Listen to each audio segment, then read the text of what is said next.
मदन मोहन शरण जी, प्रमोद आनंद जी। गुरुदेव, आपके चरणों में कोटि कोटि नमन। गुरुदेव, प्रतिकूलता व विपत्ति से संबंधित 3 बातें बताई जाती हैं। इन बातों में से कौन सी बात मानने एक उपासक को ज्यादा बल पड़ता है? प्रतिकूलता व विपत्ति आभास मात्र या मायाकृत, या कर्म बसात है, या स्वयं श्री जी कृपा करके भेजती हैं? उपासक की स्थिति के अनुसार है। जैसे देहाभिमान पुष्ट है, अभी उसको ज्ञान नहीं है कि कोई भी विपत्ति, कोई भी दुख, कोई भी संकट ये मन और व्यवहार के अंतर्गत है, स्वरूप में नहीं है। आप हमारी बात समझ रहे हैं? क्योंकि प्रश्न जिस कोटि का है उसके लिए थोड़ा आध्यात्मिक की ऊंचाई चाहिए। स्वरूप में कभी दुख हुआ नहीं, कभी दुख होगा नहीं। दुख किसे कहते हैं पहले इसे जानो। अपने माने हुए मन की अनुकूलता का न मिलना उसे दुख कहते हैं। जिसका मूल है काम, जिसका मूल है कामना। अगर हमें कामना प्रशंसा की नहीं तो निंदा से हमें दुख नहीं होगा। हमें कामना शरीर स्वस्थता की नहीं तो अस्वस्थता में हमें दुख नहीं होगा। हमें कामना यदि सम्मान की नहीं तो अपमान में हमें दुख नहीं होगा। हमें कामना यदि जीने की नहीं तो मरने में हमें दुख नहीं होगा। समझ पा रहे? कामना ही समस्त दुखों का मूल है देहाभिमानी के लिए। अब वो क्या करे, कैसे निपटे इससे? क्योंकि ज्ञान तो अंदर शुद्ध हुआ नहीं। अब उसे भगवद आश्रय लेना चाहिए।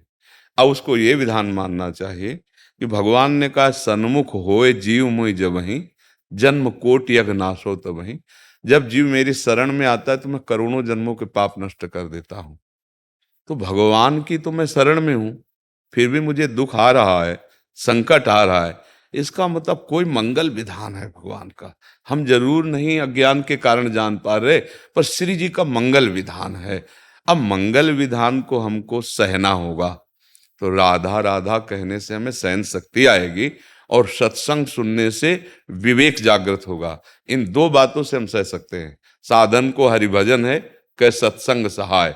सत्संग न मिले तो केवल हरिभजन में रति नहीं हो पाएगी, और हरिभजन ना हो तो केवल सत्संग सुनने मात्र से बात नहीं बनेगी। तो 2 बातें, हरिभजन राधा राधा कृष्ण कृष्ण जो नाम प्रियो, और सत्संग जिससे विवेक के द्वारा हमें समझ पाए कि हमारी लाडली जो हमारे लिए विधान कर रहे हैं। क्यों? क्योंकि हम रागी पुरुष हैं शरीर के। तो इससे राग कैसे हटे? जब कोई गोली ले बजती ला तब बदमाश आत्मसमर्पण करता ला, ये मन बहुत बदमाश है, इसके पास जब कोई बल नहीं रह गया तब आत्मसमर्पण। तो हमारा ये दुख किस काम में आया? भगवत समर्पण के काम में आ गया। महामंगल विधान कर दिया जो हजारों जन्म की साधना से नहीं होता। मुझे लाडली जी ने दुख दे करके अपनी शरण। समझ रहे ना? कोई संशय इसमें? हाँ। अब अज्ञानी जीव क्या करता है, वो सोचता है कि अगर मैं नाम जप करूं, दान पुण्य करूं, तीर्थयाटन करूं, साधु सेवा करूं तो मेरे सारे दुख मिट जाएं, पक्का मिट जाएंगे। पर वर्तमान में आपने अभी शुरू किया है, आपकी फसल है, आगे इसको आने तो दो। अब वो 2-4 दिन या 2-4 महीने, और जहां पीछे वाला दुष्कृत उसको दंड दिया तो घबरा के छोड़ देता है, वो भ्रमित हो जाता है। इसलिए सत्संग और हरि नाम जप करते हुए, राधा नाम जप करते हुए हम समस्त दुखों पर विजय प्राप्त कर सकते हैं। पक्का है नहीं कि हर कष्ट हमें भगवान के नजदीक पहुंचा रहा है। भला वो कष्ट कष्ट है जो भगवान के नजदीक पहुंचा रहा है। वो सुख बड़ा कष्टप्रद है जो भगवान से विमुख कर रहा है, जो पापाचरण करा रहा है, जो दुर्गति का मार्ग असत आचरण करा। तो ऐसे आग लगे। आज के सत्संग में था, सुना था आपने सत्संग? जरो संपत्ति सदन सुख, सुहृद मात पित भाई, सन्मुख होत जो राम सुन करत न सहसा। वो संपत्ति, वो मित्र, वो दोस्त, नाना प्रकार के संबंध सब आग लग जाएं जो मेरे इस जन्म को भगवान से विमुख कर दे। क्योंकि इस जन्म का परम लाभ भगवान की प्राप्ति। तो बलिहारी उस दुख की जो हर समय राधा राधा रटा रहा है, बलिहारी उस अपमान की जो ऐसा लगने लगा है कि कोई मेरा नहीं प्रभु, आपके सिवा कोई नहीं। ये बात समझनी है। वैसे सिद्धांततः भजन करो या ना करो, तुम्हारे जो शुभ हैं तो सांसारिक सुख देंगे, जो अशुभ हैं वो सांसारिक तुम्हें दुख देंगे। पक्का। अवश्य में भोक्तव्यम कृतम कर्म शुभाशुभम। पर हम केवल भोगने के लिए थोड़ी आए हैं, निकलने के लिए आए हैं। इस भोग चक्र से पुनरपि जननम पुनरपि मरणम पुनरपि जननी जठरे शयनम, इस दुख से निकलने आए। तो यह है निकलने का उपाय।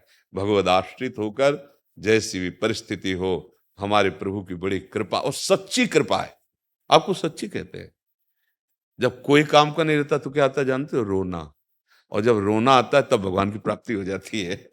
बिन रोए किल पाया प्रेम पिया। अब लगा कि अब तो कुछ नहीं, किसी काम का नहीं रह गया, 5 मिनट चैन से नहीं बैठ सकता दोनों। अब क्या साधन, क्या? तो त्राहिमाम शरणागत, प्रभु अब तो केवल आप ही हमारे साधन हो। आप बन गई बात यार, बन गई वो बात बन गई जो हमारी जन्मों की साधना से नहीं बनती। इसलिए हम कहते हैं दुख विपत्ति अपमान ये भगवान के कृपा प्रसाद से आते हैं। भक्त को समझ, संसारी आदमी तो इस बात के लिए बचता है, लेकिन भक्त इसका स्वागत करता है। मैया कुंती ने भगवान से यही जब देखा कि युधिष्ठिर महाराज सिंहासन पर विराजमान हो गए और प्रभु जा रहे हैं, तब दौड़कर रथ के समीप आए और कहा, गोविंद मैं एक वरदान मांगती हूँ। प्रभु ने कहा, बोले मुझे पग पग पर विपत्ति दीजिए। तो भगवान ने आश्चर्यचकित होकर कहा कि बुआ जी, आज तक कोई भक्त ऐसा ले जो विपत्ति मांगे, आप क्यों मांग रहे हैं? तो बोले प्रभु संपत्ति प्राप्त हुई तो आप जा रहे हो, और विपत्ति हुई थी तो पीताम्बर फहराते हमारी तरफ आ रहे थे। मुझे ऐसी संपत्ति नहीं चाहिए जिसमें आप पीठ करके जा रहे हो। आप आ रहे हो, वो विपत्ति चाहिए, वो दुख चाहिए। तो जिससे हमारा भगवान मिलन हो जाए, वो दुख वो अपमान कोटि कोटि बंदनी है। और जिससे हमारा भगवान से बिछो हो जाए, माया में फंस जाए, ऐसा सम्मान ऐसा सुख, जरौ सु संपत्ति सदन सुख सुहृद मात पितु। आग लगे ऐसे सुख संपत्ति में। समझ रहे आप? नीलेश जी, प्रियंका जी कनाडा से। गुरुदेव आपके चरणों में कोटि कोटि प्रणाम। महाराज जी, प्रथम तो ये कहना था कि आपकी वजह से हम विदेश में रहने वाले जो आध्यात्मिकता से थोड़ा दूर थे या समझें कि भूल ही गए थे, अब इस मार्ग पर आगे बढ़ने का प्रयास कर रहे हैं और अपनी मातृभूमि भारत और हमारे धामों की महिमा आपसे ही समझ पाए, उसके लिए आपका धन्यवाद। महाराज जी, हमारा प्रश्न है कि काम क्रोध मद लोभ मोह, इनमें से साधु को सबसे ज्यादा सावधान किससे रहना चाहिए और क्या इन पर एक साथ विजय प्राप्त की जा सकती है? हाँ, एक साथ विजय प्राप्त की जा सकती है, पर सबसे प्रधान बैरी काम है। सबका मूल काम। काम से ही क्रोध का प्रादुर्भाव होता है, काम से ही लोभ का प्रादुर्भाव होता है। जब कामना में बाधा लगती है तो क्रोध आ जाता है, और जब कामना की पूर्ति होती है तो लोभ हो जाता है। अच्छा, कामना जहां होती है उसका मूल है अहंकार। उस अहंकार का मूल है ये देह भाव, देहाभिमान। अगर हम देह भाव को मिटा पाए तो समस्त दोषों का मूल जो काम रूपी दुश्मन है, इस पर विजय प्राप्त कर ले। ये जो मद और मत्सर आदि है ना, ये सब अहंकार की स्फुरणा में ही है। मैं इतना तो फिर आगे कैसे निकला जाता? मत्सरत, मेरे से आगे निकला जा रहा है। मत्सरता मतलब ये बहुत बड़ी जलन होती है जो बेमतलब जलाती रहती है। आप जैसे व्यापारी हैं या आप किसी भी मार्ग में हैं, आपके बगल में वो ज्यादा उन्नति को प्राप्त हो रहा है तो हम बेमतलब जल रहे हैं। अब हम अपनी उन्नति के विषय में नहीं सोचते, उसकी अवनति के विषय में सोचने लगते हैं कि कुछ भी यार, हमारी दुकान में चाहे ताला पड़ जाए पर इसका। तो ये जो मत्सरता है, अहम मद है, मैं इतना ज्ञानी, मैं विज्ञानी, मैं, वो मूल जो अहंकार है अंतःकरण धर्म में, जैसे मन बुद्धि चित्त अहंकार, इसी अहंकार के महल में सब रहते हैं। और इसका मुखिया है काम, और मुखिया काम मर जाए तो फिर सब मर जाते हैं। भगवान ने गीता जी में कहा अर्जुन जी को कि ज्ञानियों का नित्य बैरी काम कभी ना अघाने वाला इस राक्षस को मारो। अर्जुन से कहा मारो इसे। बोले प्रभु कैसे कैसे मारे? बोले अभ्यास और वैराग्य के द्वारा। भजन का अभ्यास करोगे ना और वैराग्य, तो जो मन कामना में विचरण कर रहा है ना, ये वापस आ जाएगा। काम ही कामा संजायते क्रोधा क्रोधा स्मृति विभ्रमा स्मृति भ्रंशात बुद्धिनाशो बुद्धिनाशात प्रणश्यति। अब कह देना तो सरल हो गया, सुन लिया प्रवचन। अब इसको जीवन में उतारना बड़ा कठिन है, क्योंकि हमारा मूल भाव शरीर में बैठ गया कि मैं पुरुष हूं, अब स्त्री की तरफ या भोग की तरफ आकर्षण होगा। मैं स्त्री हूं, अब इसका आकर्षण होगा। मैं शरीर हूं तो अब इसके साथ बहुत सी इंद्रियां, बहुत आवश्यकता है, देखना, सुनना, भोगना, छूना, सूंघना। ये गलती अज्ञान के कारण जो हो गई, इसी से हमारे ऊपर संसार का ही असर पड़ रहा है, भगवान का बिल्कुल नहीं पड़ रहा। सत्संग का असर बिल्कुल नहीं पड़ रहा, बुराइयों का असर पड़ रहा है।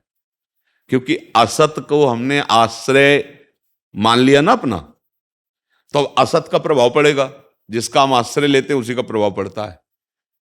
अब यहां हर चीज असत है, ब्रह्म सत्यम जगन मिथ्या। अब आपको लगेगा ये रेल असत्य है, हवाई जहाज असत्य है, ये हम तुम बैठे हैं असत्य है। हाँ, असत्य है। ये सब स्वप्न का विषय है, अभी आप जगे नहीं है ना, इसलिए स्वाप्निक विषय। जैसे हम स्वप्न में देखे ना कि राजा हो गए, हमारा शासन चल रहा है, बड़ा वैभव, बड़ा सुख, और जगे तो एक टूटी चारपाई में सो रहे हो या पलंग में सो रहे हो, वहीं हो। तो ये जगने पर पता चला कि ना आप राजा थे, ना आपका कोई शासन था, और ना आपका कोई सैनिक था, और सब कुछ था। ऐसे ही सच्ची मानना, एक माया, एक अविद्या ऐसी छाई हुई है कि एक भगवान, वो अपने को इतने रूपों में करके हम भूल भुलैया में फंस गए। ये जड़, ये चैतन्य, ये अच्छा, ये बुरा, मैं करता, मैं भोगता, कुछ नहीं। जब यही जिज्ञासा जग जाती है ना, तो उसे संसार कड़ुआ लगने लगता है। जिज्ञासा मात्र में ब्रह्मादिक के भोग सब विषम लागत आई, नारायण ब्रजचंद की लगन लगी जाए। अभी तो लगन लगी, अभी तो ठाकुर की प्राप्ति थोड़ी हुई, उसे ब्रह्मादिक के भोग सब स्वप्नवत लगने लगते हैं। ऐसे समझो जैसे अभी 2000 का नोट बंद हो गया ना, एक बोरा नोट आपके सामने रख दिया जाए 2000, क्या फर्क पड़ेगा आपको? क्या फर्क पड़ेगा है? और 500 का एक रास्ते में गिरा हो तो रुक जाओगे, पहले ही गिर जाए, क्योंकि 2000 को आपने जान लिया कि रिजेक्ट, आप ये किसी काम का नहीं रहा, उसमें तो कुछ आप सामान भी नहीं रख सकते, क्योंकि इतना किस काम का यार, समझ गए। और अब उसका महत्व है 500 का, तो आपके कदम रुक जाएंगे, चाहे जितने अरबपति हो। 500 अगर पड़े देखोगे ना, ऐसा नहीं होगा कि आप चल दो। समझ रहे हो हमारी बात? जब आपको एक ज्ञान हो गया, समलोष्टास्म कांचना, यार ये तो अविद्या का खेल है, वास्तविक तो आपके लिए पत्थर का टुकड़ा, माटी का ढेला और सोने के थपिया बिल्कुल बराबर। समलोष्टास्म कांचना, मान अपमान सुख दुख सब समान नजर आने लगेंगे। पर ये केवल बातों से नहीं होगा, क्योंकि अब जैसे अभी छोड़ दो ये बात, तो अब देखो आवश्यकताएं हैं, हमें जीना है, समाज में जीना है। जीना है तो हमें रुपया चाहिए, कपड़ा लत्ता चाहिए, गाड़ी चाहिए, परिवार चाहिए, एक समाज का जीवन। ये क्या है? स्वप्न का जीवन। अब इस पर जो लगा हुआ है वो हमारी बात को कैसे समझेगा? और जो हमारी बात है वो उस बात की धज्जियां उड़ा देगी। तो इसीलिए कोई भाग्यशाली होता है, जब भगवान की विशेष कृपा होती है, तब वो साधु समागम में बैठता है। जैसे आप बैठे हो ना, ये भगवान की कृपा से। जब द्रवहि दीन दयालु राघो, तो साधु संगति पाइए। कैसे? बुद्धिमान वही है जो क्रिया के पहले परिणाम निश्चय जान ले। बुद्धिमान किसे कहते? कदम रखने के पहले अपनी मंजिल को समझ ले। लेकिन यहां कोई ऐसा नहीं सोच रहा है। सब बुद्धिमान बन रहे हैं, लेकिन इस क्रिया का फल क्या होगा कोई बिरले सोच पाता है। सब लगे हैं, काय में लगे हैं? सुख प्राप्ति में। परिणाम क्या आ रहा है? दुख पे दुख, चिंता पे चिंता। यार तो एक मिनट खड़े होकर तो सोच लो, तुम जो कर रहे हो इसका परिणाम गलत क्यों आ रहा है? सब चाहते हैं कभी दुख न मिले, बचपन से लेकर अभी तक, पढ़ाई से लेकर जितनी भी सेवाएं, बड़े बड़े पद, सबका उद्देश्य दुख कभी ना भोगूं और सुख मिले। दुख का पिंड नहीं छूट रहा। तो एक मिनट रुक जाओ यार, चाल रुको, अपनी दिशा को चयन करो। अभी गलत दिशा है, पूरा जीवन व्यतीत हो गया सुख की खोज में, और अभी तक तुम दुख ही दुख इकट्ठा कर पाए हो। चिंता, क्लेश, अशांति, सुख कहां है? अब थोड़ा सा मार्ग मोड़ करो विचार के कि यार सुख का मार्ग तो फिर शास्त्र और संतों से पता चलेगा। तो बड़े भाग पाई सत्संगा, वो बड़े भाग्यशाली होते हैं जो अपने कदम रोक लिए। यार मैं गलत दिशा में जा रहा हूं, क्योंकि सुख चाह रहा हूं, मरना नहीं चाहता, और मृत्यु के नजदीक पहुंचता जा रहा हूं। देखो ना, लोग सुख की चाह में शराब पीने लगे, मांस खाने लगे, व्यभिचार करने लगे, और बुद्धि, शरीर, भविष्य साफ चौपट होना शुरू हो। कोई बुद्धिमान आदमी, जैसे कान में पुकारा जाता है ना तो शब्द पहुंचता है, तो जागृत, ऐसे संतों के शब्द जो होते हैं वो जागृत करते हैं। आप विदेश में हो, शब्द पढ़ा, आप जागृत हुए और आ गए, भगवान की कृपा हुई, आप आ गए। अब आप और जागृत हो जाओ। यही कर्म करने हैं, कुछ बदलना नहीं है, इसी बेस में रहना है, कुछ नहीं बदलना।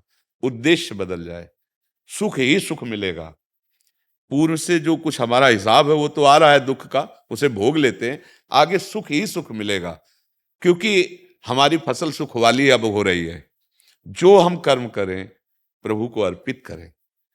प्रभु को जैसे हम मांस मदिरा को भोग नहीं लगा सकते, नहीं लगा सकते ना। अगर थोड़ी भी बुद्धि रखते हो तो ऐसा नहीं, जो ऐसा करते हैं वो राक्षसी स्वभाव के हैं। तो ऐसे ही हम कोई भी गंदा कर्म भगवान को कैसे समर्पित कर सकते हैं? जैसे हम गंदी वस्तु नहीं समर्पित कर सकते।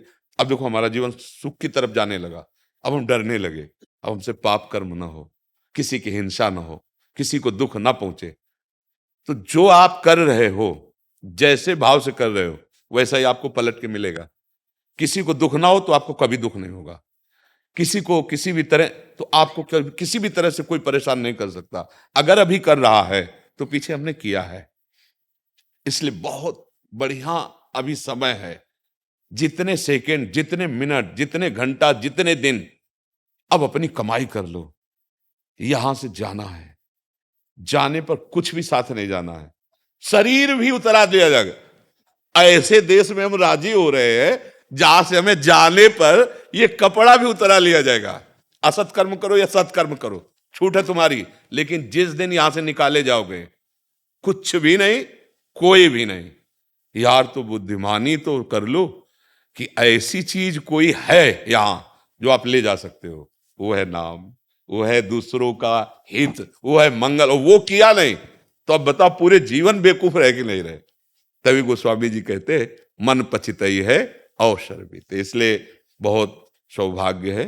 हाँ, नाम जप करो, भगवद आश्रित रहो, विश्व में कहीं भी रहो। हमारे गोपाल जी की ही तो भूमि है, सकल भूमि गोपाल की। और भगवान की कृपा से आधुनिक यंत्रों का ऐसा विस्तार हो गया है कि जैसे आप यहाँ बैठे सुन रहे हो, ऐसे वहां टीवी में चला के बैठे सुन सकते हो, भावना कर सकते हो कि मैं वृंदावन में बैठा हूं, मैं सुन रहा हूं। तो वैसे ही लाभ मिलेगा, क्योंकि अगर भावना यहाँ ठीक ना हो तो यहाँ भी लाभ नहीं मिलेगा, और भावना दूर देश में ठीक हो तो यही लाभ मिल जाएगा आपको। क्योंकि लाभ वाले प्रभु जो है ना, कोई कण ऐसा नहीं जहां वो ना हो। जो वृंदावन में है वही कनाडा में है, जो एक देवालय में है वही एक पत्थर में भी है, कोई ऐसी जगह नहीं। यही तो बात हिरण्यकश्यप के समझ में नहीं आई थी, तो प्रहलाद जी ने दिखा दिया, खंबे में भी भगवान का प्रादुर्भाव हो गया। समझ रहे ना जी। राधा मोहन शरण जी गुड़गांव से। राधे राधे महाराज जी, आपके चरणों में कोटि कोटि प्रणाम। महाराज जी, कई वर्षों के सत्संग एवं प्रयत्न के बाद भी भक्ति पर पथ पर अग्रसर होने का जागृत तथा स्वप्न में कोई भी संकेत अथवा झलक ना पाकर संसार ही दिखता है। इससे कभी कभी निराशा सी हो जाती है। नहीं नहीं, आप ये उन्नति क्या समझते हैं? भक्ति की, भक्ति की उन्नति क्या समझते हैं आप? महाराज जी की जैसे स्वप्न में या जागृत में भी, स्वप्न में भी कभी उनसे संबंधित कभी कोई दर्शन नहीं होता, ना कोई आभास होता है। हाँ, लेकिन आपकी उन्नति हो रही है।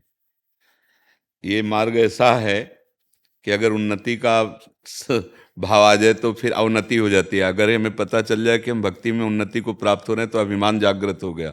अभिमान जागृत हो गया तो कुछ मिला ही नहीं। ये जो आपकी विकलता है ना, हाँ, जिस पर तुम हो रीझते क्या देते यदुवीर, रोना सिसकना आहों की जागीर।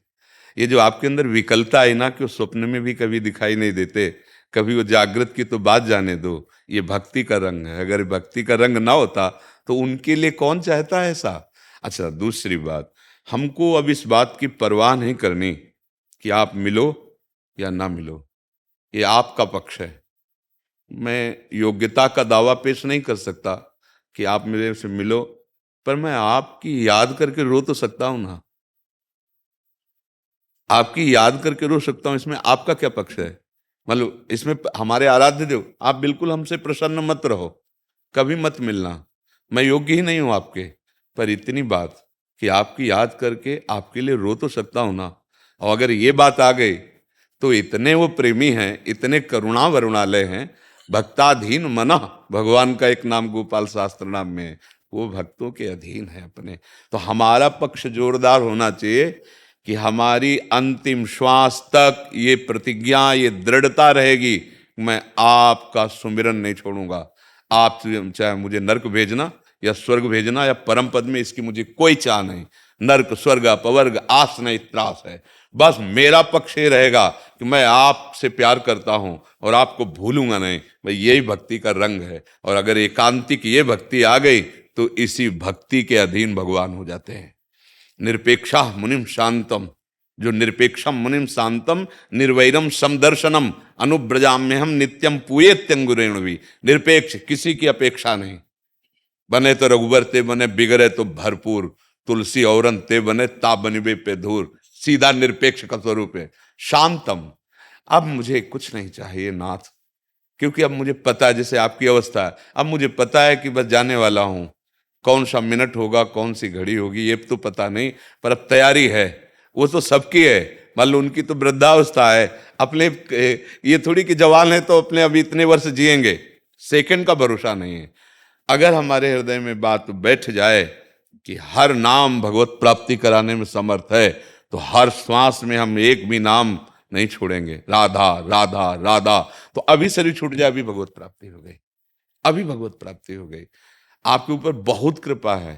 जैसे मरीज कहे हम स्वस्थ हैं और डॉक्टर देख के कहे नहीं पी लिया है, हमारी दृष्टि बता रही, तो उसको दवा लेनी चाहिए। जैसे आपको देख करके हमारा हृदय कहता है कि आपके ऊपर भगवान की विशेष कृपा है, और आप ऐसे ही रोते रहें कि अपने में कमी का अनुभव करते हुए। यही मैंने भगवान को बहुत प्रिय जन जो होते हैं ना, उनमें दैन्यता इसी बात की आती। को हम तुच्छा परम अधमा प्राण हो गर्ह कर्मा, यत तन्नाम स्मृति महिमा हरेश वृंदावन। कहाँ मैं नीच अधम और कहाँ राधा नाम। अरे ये तो केवल वृंदावन धाम की कृपा है, लाडली जी की जो नाम निकल रहा है। मैं तो नाम ले लायक भी नहीं हूं। ये कौन बोल रहे जानो? आचार्य कोटि के जो महापुरुष हैं वो बोल रहे हैं। तो हमें तो ऐसा लगता है कि भगवान जिस पर विशेष कृपालु हैं उसको सदैव यही अनुभव होता है कि मेरे जैसा नीच और कौन हो सकता है। पर प्रभु आपकी बहुत कृपा है हम पे, जो आपका स्मरण बन रहा है। यही आचार्य महाप्रभु चैतन्य देव जी कहते, त्रणादपि सुनिचेन। ये कब आएगा? अगर ये आएगा कि हमारी भक्ति में उन्नति हो रही, तो त्रणादपि सुनिचेन भाव आएगा क्या? नहीं आएगा। तो हमें तो लगता है कि प्रभु आपके ऊपर प्रभु की बड़ी कृपा है। बस आप एक बात पर ध्यान दें कि अब नाम न छूटे। जैसे बने तैसे जो नाम आप जप रहे हो, जो नाम आपको प्रिय लग रहा हो, बस उसको ऐसे पकड़ लो जैसे डूबने वाले के हाथ में रस्सी पड़ जाए तो फिर वो छोड़ेगा नहीं। तो ऐसे ही अगर प्यार से कोई नाम जप करे, भगवत प्राप्ति हो जाए, कोई आश्चर्य की बात है? अरे किसी तरह मेरे प्रभु से जुड़ जाए, भाव कुभाव न खालसहु नाम जपत मंगल दिसिदहु। सादर सुमिरन जे नर करहीं गोपदयु भव सागर तरह। गाय की खुर के गड्ढे में हम कोई गिर सकते हैं क्या? ऐसे भव समुद्र उसके लिए। और अगर कहीं और प्रियता जग जाए तो नाम लेत भव सिंधु सुखाही ले। न नाव की जरूरत है, न छलांग लगाने की जरूरत है।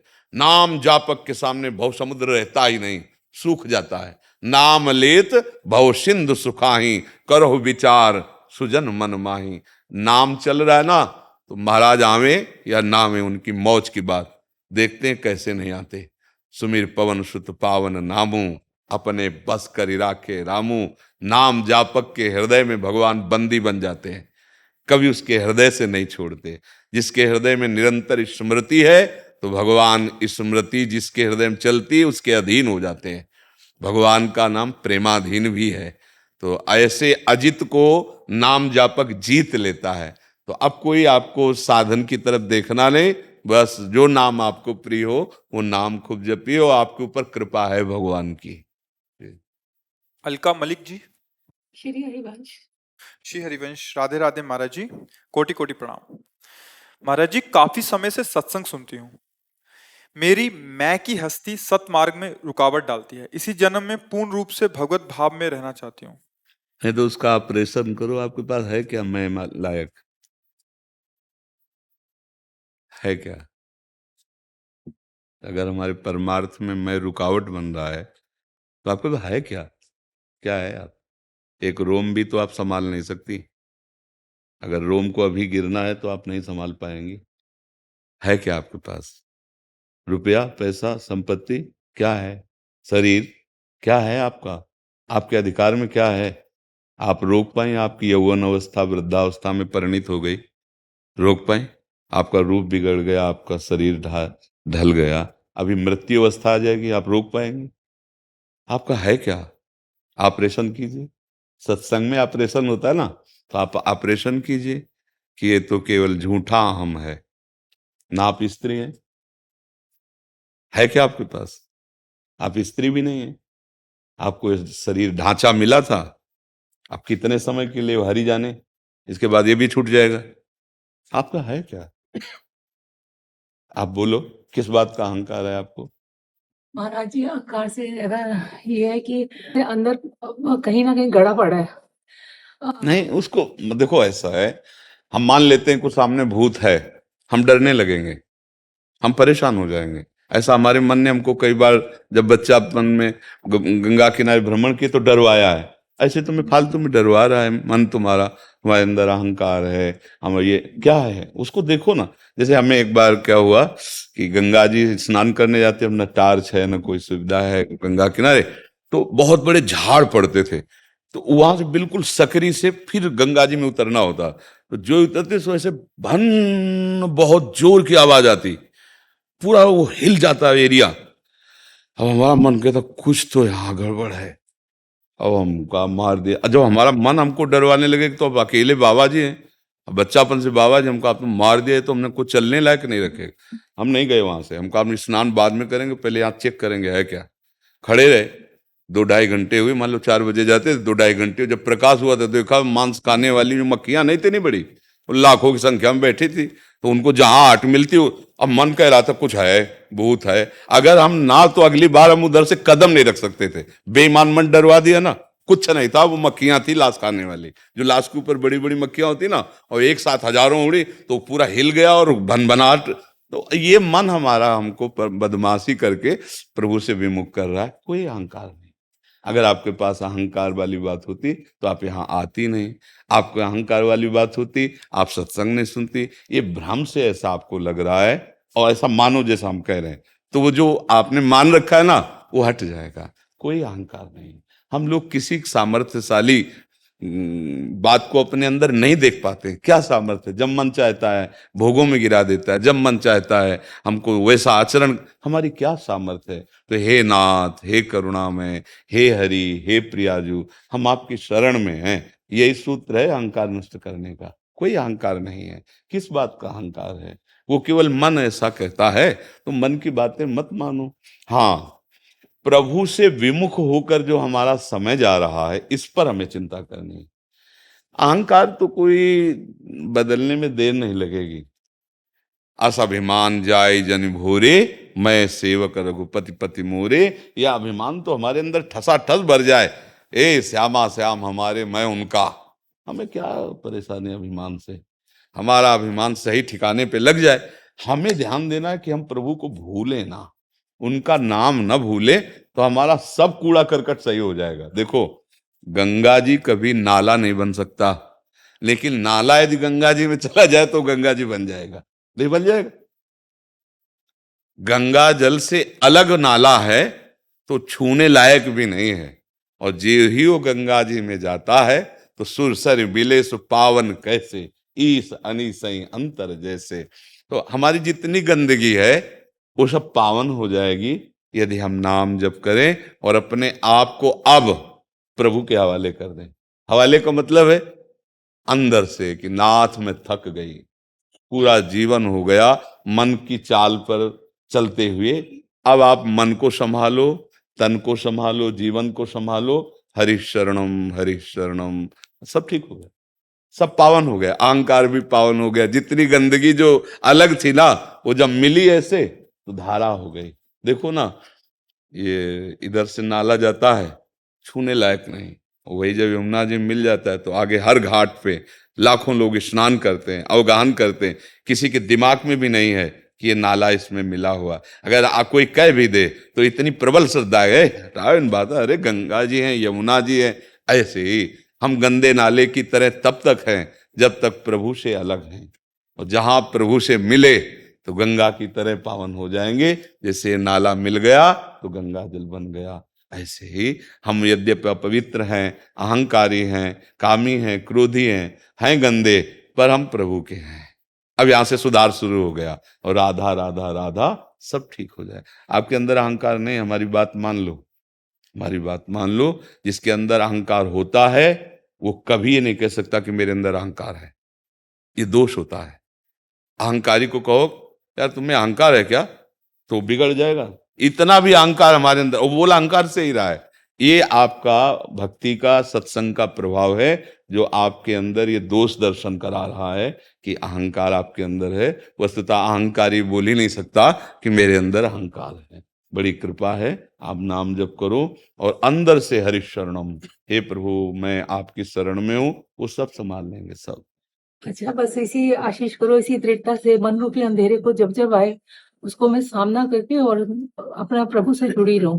ऐसा मत सोचो कि तुम्हें सामना करना है।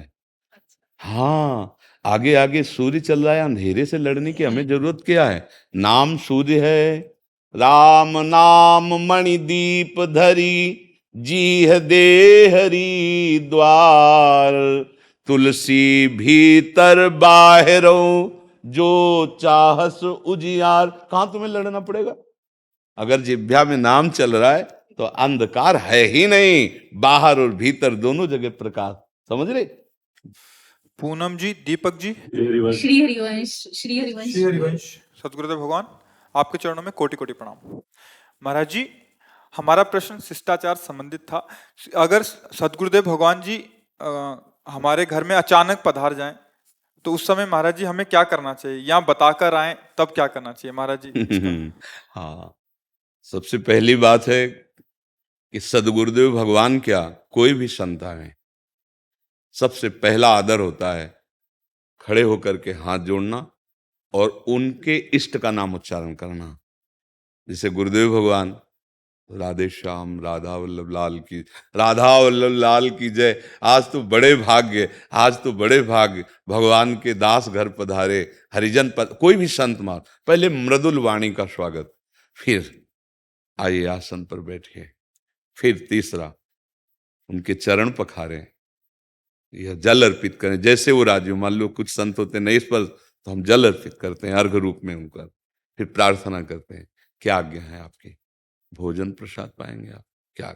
गुरु जी नहीं, कोई भी संत, बस 3 बातें हमको विशेष, खड़े होकर हाथ जोड़कर मृदु भाव से हाँ नाम उच्चारण करते हुए स्वागत करना, आसन देना और जल देना।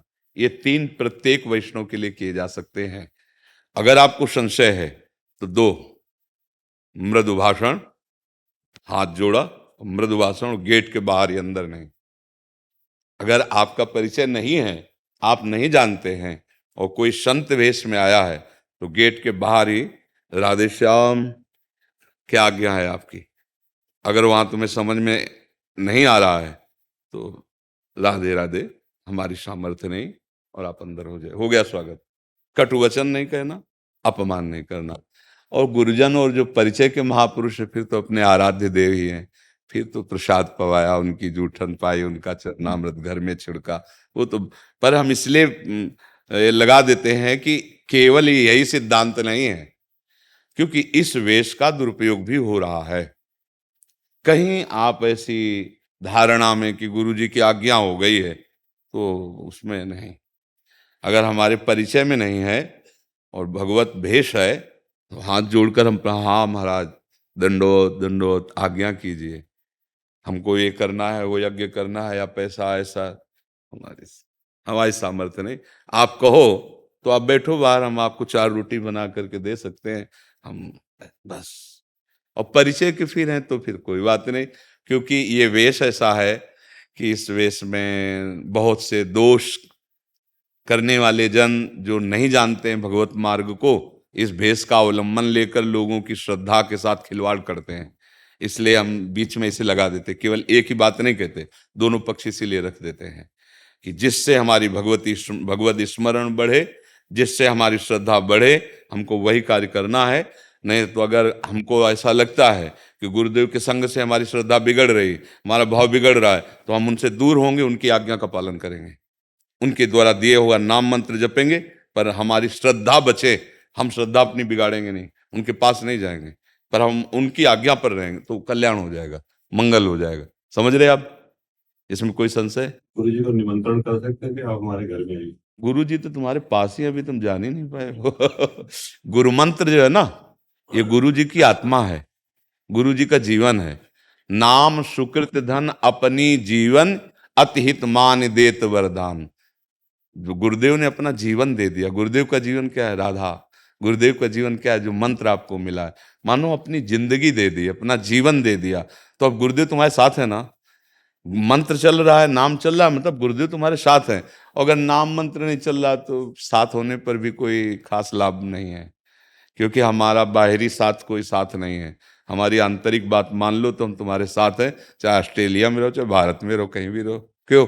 महर्षि इस संबंध में एक और प्रश्न था महर्षि, जैसे आपका स्वास्थ्य अनुकूल नहीं रहता और महर्षि काफी शिष्य परिकर जो वृंदावन धाम में वास कर रहा है, वो कुटिया बनाते हैं या नया फ्लैट लेते हैं तो आमंत्रित करते हैं गुरुदेव, जो उनका हक भी है महर्षि। महर्षि उस कंडीशन में क्या करना चाहिए? गुरु पादुका, अच्छा, गुरु के चरणों का स्पर्श करा के पादुका ले ले और पादुका विराजमान करे। जैसे भगवान राम 14 वर्ष वनवास में है, पर भरत जी पादुका, यही कहा था जीने का आधार चाहिए, तो भगवान ने पादुका प्रसादी करके दे दी, सिंहासन पर विराजमान किया। तो गुरु को पादुका अगर हम नए फ्लैट में, नए कमरे में ले जाके विराजमान करते हैं तो गुरु ही आ गए। गुरु से बढ़कर गुरु की बात है। और गुरु पादुका, हमने कई महापुरुषों को देखा जो सिद्ध कोटि के, जैसे सीताराम ओंकारनाथ जी, लंगोटी गुरु की और चरण पादुका गुरु जी कैसे छाती पे बांध के ऐसे बांधे, ऊपर से कपड़ा डाले, छाती से गुरु पादुका। जे गुरु चरण रेणु अनुरागी, ते लोकहु बेदहु बड़ भागी। जे गुरु चरण रेणु सिर धरहीं, ते जन सकल विभव बस करें। गुरुदेव भगवान की चरण पादुका प्रसादी करके, तो वो है। महर्षि पहले आपने बोला था कुछ पाठ भी कर सकते हैं, चरणामृत या रज आदि का, पहले ऐसा भी कुछ? हाँ, जैसे नाम कीर्तन है, मंगल गान है, हरिवंश मंगल गान, जय जय श्री हरिवंश व्यास कुल मंडना, और नाम कीर्तन, और गुरु की प्रगट पादुका करवा करके प्रसादी और मंगल भाव से ले जाए, तो वो गुरु जी का। और नहीं तो गुरु जी जो जिसने गुरु बनाया है, तो प्राय राधा नाम और राधा वल्लभ जी की छवि, हरिवंश महाप्रभु की छवि, ये तो साथ मिलती ही है, तो उनको सिंहासन में, तो उसमें साथ में गुरु जी भी होते ही हैं प्राय सबकी उपासना। तो अगर वो भी हम साथ लेके जाए तो वो भी ऐसे माना जा सकता है जी। आपकी प्रेरणा थी कि आपके दर्शन करने हैं और इसका बड़ा है, और हम चाहेंगे इसको आप अपने हाथ से आशीर्वाद। नहीं, हमारा हृदय आशीर्वाद देता है। हाँ, बस ऐसे ऐसे सुनो, आशीर्वाद अगर हमारी बात मानोगे तो समझ में आ जाए। अपने माता पिता की आज्ञा में रहना, कभी गंदे बच्चों के द्वारा जो गंदी शिक्षाएं दी जाती हैं उनको मत स्वीकार करना। कोई तुमसे गंदी बात करे तो अपने मम्मी पापा से आके कहना, और बन सके तो नाम जप करना, जो नाम तुमको प्रिय लगे, जो नाम तुम्हें अच्छा लगे वो नाम जप करना, तो हमारी तुम्हारी दोस्ती पक्की हो जाएगी। फिर आशीर्वाद को क्या कहना, दोस्त का कोई आशीर्वाद होता है, वो तो अपने समान हो जाता है। ठीक है, आप कोई भी ऐसी बात जो मम्मी पापा को छुपाओगे तो मानो आप हमारी दोस्ती नहीं स्वीकार की। हर बात अपने मम्मी पापा से कहेंगे तो आपका जीवन उज्जवल हो जाएगा, अच्छा हो जाएगा। ठीक है? स्वामी जी, आपकी आज्ञा हो तो दास थोड़ा सा सामवेद। हाँ, सुना दो, बैठ के सुना दो। सुनो। हरि ओम अस्मद्गुरुभ्यो नमः। ओम नीलोत्पलदलाभासः सामवेदो हयाननः। अक्षमालाधरो दक्षे वामे कम्भोधर स्मृताः। ओम त्वामग्ने यज्ञानां त्वामग्नाय यज्ञानांघोताः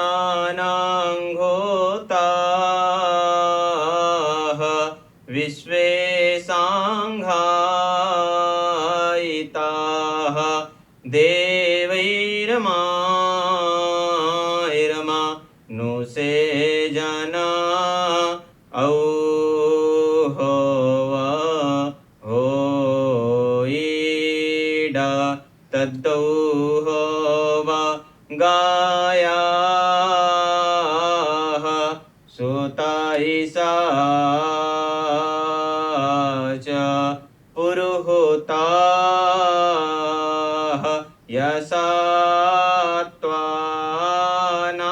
यसात्वानाय संयतगावे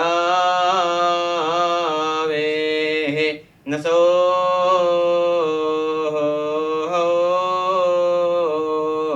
होवो वा कारुणो हाय तद्गस्ते सुचाये आग्न आया हिवीतयाय गृणानो हव्यदाताय निहोता सत्सि बरहाइसि बरहाइसा औहो वा बर्हिषि ॐ प्रबुद्धत्वं जगन्नाथः प्रबुद्ध परमेश्वरः प्रबुद्ध पुण्डरीकाक्षा भक्तानाम् अनुकम्पयाः त्वयि प्रबुद्धे देवेशे तवाग्रे परमेश्वराः लौकिकानि यज्ञानि तानि निर्वर्तयाम्यहम् अग्रताः सर्वयज्ञानां तं प्रभुर्नां मतस्सताः नापरेषु जगन्नाथः पूज्यतेषु सुरेष्वपि मयि यज्ञसमाप्ति स्यात् त्वयि सन्तर्पितेन ले सर्वे देवां नलमुखास्तथाग्निस्थन्मुखे कृताः ब्रह्मा स्वयं ब्रह्मलोके स्वर्गे स्वर्गनिवासिनः सात्विका मानुषे लोके नागाधक्षरसातले त्वं हि प्रबोधयन्ते ते स्वार्थसंसिद्धये सदा तज योगमयी निद्रां कृपां कुरु सनातनः ओम बहुत सुंदर, बहुत सुंदर। झिलमिल जी महाराज। राधा वल्लभ श्री राधे राधे महाराज जी, आपके चरणों में कोटि कोटि प्रणाम। महाराज जी, मैं रायबरेली जिले के प्रसिद्ध शिव मंदिर का प्रधान पुजारी हूँ। लोगों से सुना है कि शिव मंदिर का पुजारी अगले जन्म में कुत्ते की योनि में जाता है। जब से मैं आप प्रतिदिन सुनता नहीं, उसका विषय से लोगों से नहीं, वाल्मीकि रामायण में लिखा हुआ है कि एक बार जो है एक ब्राह्मण देवता बड़े तपस्वी, वाल्मीकि रामायण में हमने स्वयं स्वाध्याय में पढ़ा था बहुत वर्ष पहले, तो वो भिक्षा मांगने गए तो उनको भिक्षा में कुछ नहीं मिला, तो गुस्सा में आ रहे थे तो डंडा हाथ में था, एक कुत्ता पड़ा था, उसकी खोपड़ी में 2-4 डंडे जमा दिए। कुत्ते ने भगवान के दरबार में जाकर के कहा, प्रभु मेरी क्या गलती थी, मैं तो श्वान हूं, मार्ग में ही तो पड़ा रहूंगा ना। इन ब्राह्मण देवता ने बिना किसी कारण के मुझे 4-5 डंडे मारे, देखो मेरी खोपड़ी में। भगवान तो सब जीवों की भाषा जानते हैं ना, तो भगवान ने कहा मेरे दरबार में ब्राह्मणों को दंड नहीं दिया जाता, आप ही निश्चय करो कि इनको क्या दंड दें। तो उनका प्रभु यहाँ का जो बहुत श्रेष्ठ कलिंजर पर्वत है उसमें जो आश्रम है उसका इनको महंत बना दीजिए। बोले तुम तो दंड दे रहे हो या वरदान दे रहे हो? बोले प्रभु मैं पूर्व में महंत ही था, इसीलिए मैं आपको कह रहा हूं कि जब महंत बनेंगे ना और मनमानी आचरण करेंगे और भगवत अर्पित बिना किए जो भगवान के लिए आता है वो खाएंगे तो कुत्ता बनेंगे, तो हमारे जैसा इनको भी पता चलेगा कि श्वान योनि में कितना कष्ट होता है। इसका रहस्य आप समझ पाए? इसका रहस्य ये है कि जो भगवान के अर्पित करने के लिए आता है वो आप शिव मंदिर की केवल बात नहीं है, किसी भी मंदिर की बात है। ब्रज के भक्तों में चरित्र आता है। एक दिन एक विरक्त संत जो गुफा में भजन करते थे, क्योंकि जैसे गिरिराज जी है, नंदगांव है, बरसाना, यहाँ पर्वत हैं तो यहाँ गुफाएं भी हैं, संत जन एकांतिक भजन, तो वो भिक्षा मांग के आ रहे थे, पीछे से आवाज है, बाबा सुन, अगर मुझे थोड़ा टुकड़ा दे दे तो मेरी प्रेत योनि से मुक्ति हो जाए। तो ऐसे मुड़ के देखा तो कोई नहीं दिखाई दिया, एक कुत्ता दिखाई दिया, तो उन्होंने लगा शायद ऐसे कानून। फिर बाबा सुनो ना आए, तो फिर मुड़ के देखा, कौन हो तुम? तब बोले कि ये जो मैं कुत्ता रूप दिखाई दे रहा हूं, मैं नंदालय का पुजारी हूं। तो उनका, प्रभु आप तो भगवत पार्षद हैं, आपकी ऐसी कैसे? तो उनका लाला के लिए अमनिया आता था, बिना भोग लगाए हमने उसको प्रयोग किया, तो उसके दंड में अगर आप अपनी जूठन करके दे देंगे तो अभी मैं मुक्त हो। तो बोले भैया यदि तुम्हें भगवत प्राप्ति हो रही है, दोष से मुक्त, तुरंत जूठन करके उन्होंने दे दी। बात यहां समझनी, शिव मंदिर ही नहीं, किसी भी मंदिर में आपके पास शिव जी के लिए जो कुछ आया है आप उनको अर्पित कर दिए, इसके बाद जो प्रसाद रूप से आप सेवन करते, कभी आपकी दुर्गति नहीं हो सकती। लेकिन आया, मानो जैसे जो भी वस्तु आई वो आप उसे अपने प्रयोग में बिना स्वामी को अर्पित किए, फिर वो अपराध बन जाएगा। ऐसा नहीं है, हम उन्हीं के उपासक रहे हैं, उन्हीं के आए। मुक्ति तो अरे मुक्ति तुम यार, बहुत शिवलिंग है। अरे उनकी बात जाने दो, हम कह रहे तुम अंगूठे में ऐसे भावना करके करो, अभिषेक मुक्ति हो जाएगी। शिव भावना तो करो तुम, बालू की शिवलिंग नहीं बनाया जाता। अरे यार कभी ऐसी बातों में, हाँ बात उसको अंतर की बात समझना। अगर भगवत अर्पित करने के लिए, मानो हम कह रहे हैं किसी ने अमुक अमुक सामग्री दी जो भगवान के सामने अर्पित कर दी, और इसके बाद जो हम प्रसाद रूप से सेवन कर रहे हैं, फिर उससे कहीं कोई ऐसी, हाँ अब हम भगवान के लिए आया, पे चढ़ा हुआ नहीं खाना चाहिए। जो ऐसे द्वादश ज्योतिर्लिंग हैं, नर्मदेश्वर हैं, भगवत स्वरूप हैं, इनका तो पाना ही चाहिए ना। हमारे पास तो रोज लगभग हफ्ता में 1-2 बार चरणामृत आ जाता है, भगवान महादेव जी का भोग आता है, तो रोज चलता है, हम तो रोज उनका प्रसाद जूठन पाते हैं। ऐसे नहीं, जो मतलब उस विधान को समझ, और ये अगर हम कहीं भी भगवत भावना करके उनका पाते तो दुर्गति हो सकती है क्या? कौन सा सिद्धांत है? भगवान हरि और भगवान हर में कोई भेद है क्या? तो कुछ बातें समझनी होंगी उसमें। अब हम लोग क्या करते हैं, छल कपट करने लगते हैं, सेवक की जगह स्वामी बन जाते हैं, उस बात का दंड मिलता है। नहीं तो भगवान की सेवा करने वाले की दुर्गति हो सकती। आप शिव पुराण की आपको कथा सुना रहे हैं। एक चोर गया भगवान शिव के मंदिर में, अब वो बेचारे के पास खाने के लिए नहीं था, तो सोच रहा था क्या करूं, कैसे करूं। ये शिव पुराण की कथा है। तो उसके पास कोई प्रकाश नहीं था कि वो मंदिर में देख सके कि कहाँ क्या है जिससे मैं खाने योग्य कुछ चुरा सकूं। तो उसने अपने ऊपरी वस्त्र उतारा और जला करके ऐसे प्रकाश किया। वहां उसको भगवान के जो कुछ आरती पूजा के पात्र थे वो उठा ले गया, मरा। जब मरा तो भगवान शिव के मंदिर में एक कुछ मिनट प्रकाश करने के प्रभाव से उसको भगवान शिव के सामने पेश किया गया। यमराज ने भगवान शिव के सामने कि आपके मंदिर केवल इतने पुण्य, वो पुण्य नहीं है, वो तो चोरी के लिए प्रकाश। वो एक कुबेर बना, पढ़ के देख लेना, शिव पुराण में लिखा है। शिव पुराण में जब उसको भगवान शिव ने कहा इसको राजा बनाया जाए, तब उसकी स्मृति जागृत हुई कि एक वस्त्र को जलाने के प्रकाश से मुझे राजा पूरे नगर में शिवालय होना चाहिए और हर शिवालय में अखंड घी का दीपक होना चाहिए। उसके परिणाम स्वरूप कुबेर पदवी में आज भी बैठे हुए भगवान शिव के मित्र बने। यार भगवान शंकर जैसा उदार दाता और उसकी सेवा करने वाला नरक को प्राप्त हो कुत्ता बने। कहाँ की बातें पढ़ ली, किससे सुन ली? अब जब बातें रहस्य में नहीं आ रही, हम फिर भी कह रहे हैं स्वामी नहीं बनना है। स्वामी के लिए जो वस्तु है एक बार सामने उनको अर्पित करो और इसके बाद प्रसादे सर्व दुखा नाम हानि रस्सी उपजाते। अरे यार कैसी बात, मतलब यही समझना होने पर फिर तो जितने शिव मंदिर है, जितने शिव पूजा करने वाले, फिर तो हमारी तो शिव पूजा से ही उन्नति हुई है। हम शिव पूजा से ही आज जो कुछ प्राप्त कर पाए हैं, तो हम कैसे बात मान लेते हैं? अरे आज भी हम उनका चरणामृत लेते हैं। और शिव जैसा हरि भक्त कौन और हरि जैसा शिव भक्त कौन? शिव जैसा हरि भक्त कौन? हनुमान जी बने राम जी के चरण है। देखो गंगा धारण किए हुए श्री कृष्ण का चरणामृत तो है ना, और भगवान हरि रामेश्वर की स्थापना कर रहे हैं और वो कह रहे हैं हमारे गुरु है, ये हमारे इष्ट है। इसलिए भाई व्यर्थ की कल्पनात्मक बातों में नहीं जाना चाहिए। जो शास्त्र में लिखा है उसका कुछ रहस्य होता है, वो बिना भजन के नहीं समझ में आता है।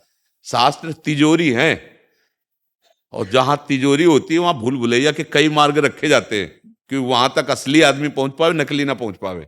तो शास्त्रों का रहस्य बिना तत्वबोध हुए या भजन किए नहीं समझा जा सकता। उसमें लिखा है उत्तर की तरफ, लेकिन घूम के वहीं से पश्चिम की तरफ जाना है तब वस्तु मिलेगी।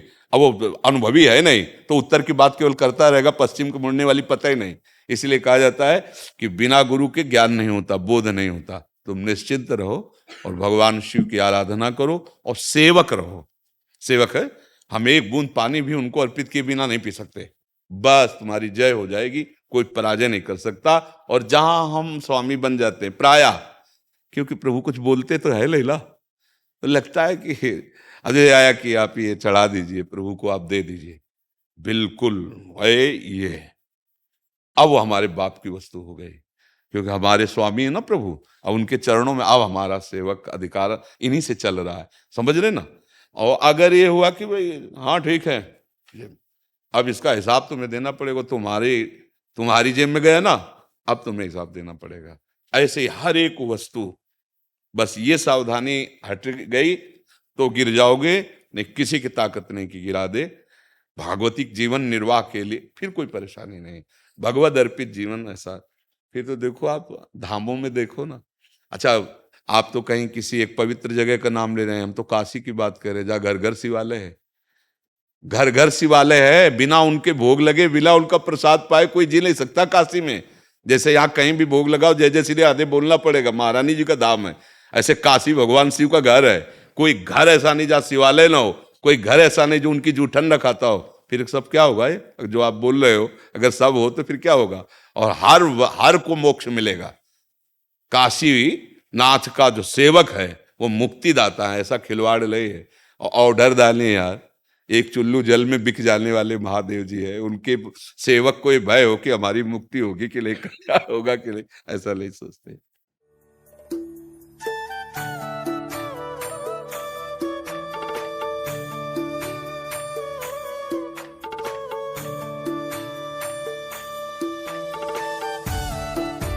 मंत्रे पुंडरीकाक्ष नमस्ते विश्वभावनः। हरि ओम जितंत्रे पुंडरीकाक्ष नमस्ते विश्वभावनः। नमस्ते स्तुऋषिकेशः महापुरुष पूर्वजाः। हरि ओम।